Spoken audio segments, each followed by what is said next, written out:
नमस्कार, आपण पाहता हिरकणी न्यूज। हिरकणी न्यूज प्रत्येक क्षण ताज्या घडामोडी आणि महत्त्वाच्या प्रत्येक बातमीसाठी नेहमी तत्पर। आजरा नगरपंचायत आरक्षण सोडत जाहीर।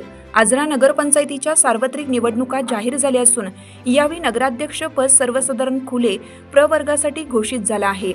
नगरपंचायतीतील एकूण 17 सदस्यांपैकी 9 जागा महिलांसाठी आरक्षित करण्यात आल्या आहेत। या आरक्षणाची सोडत आज नगरपंचायत सभागृहात पार पडली। यावेळी आजरा भुदरगडचे प्रांत अधिकारी हरीश सूळ तसेच नगरपंचायतीचे मुख्य अधिकारी सूरज सुर्वे यांच्या प्रमुख उपस्थितीत आरक्षण निश्चित करण्यात आले। दरम्यान अन्यायाविरुद्ध लढणारी अन्याय निवारण समिती आजरा अध्यक्ष परशुराम बामणे भाऊजी यांच्या समितीमार्फत उमेदवारी जाहीर होईल अशी चर्चा सध्या सुरू आहे। त्याचबरोबर प्रभाग क्रमांक 7 मधून सामाजिक कार्यकर्ते श्री सुभाष सोमा कांबळे यांनी आपल्या पत्नी सौ पौर्णिमा सुभाष कांबळे यांना उमेदवारी देण्यासाठी पुढाकार घेतला आहे।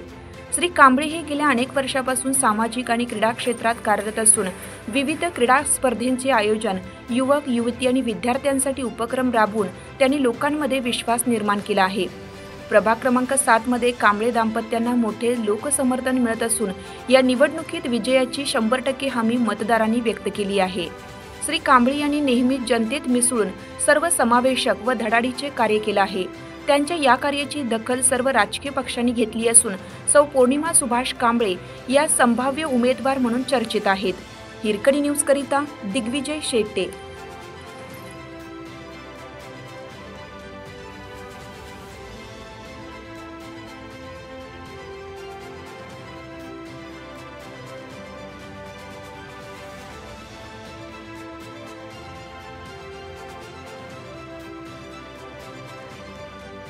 आपल्या हिरकणी न्यूज चॅनलला लाईक करा, शेअर करा आणि सबस्क्राइब करायला विसरू नका आणि रहा अपडेट।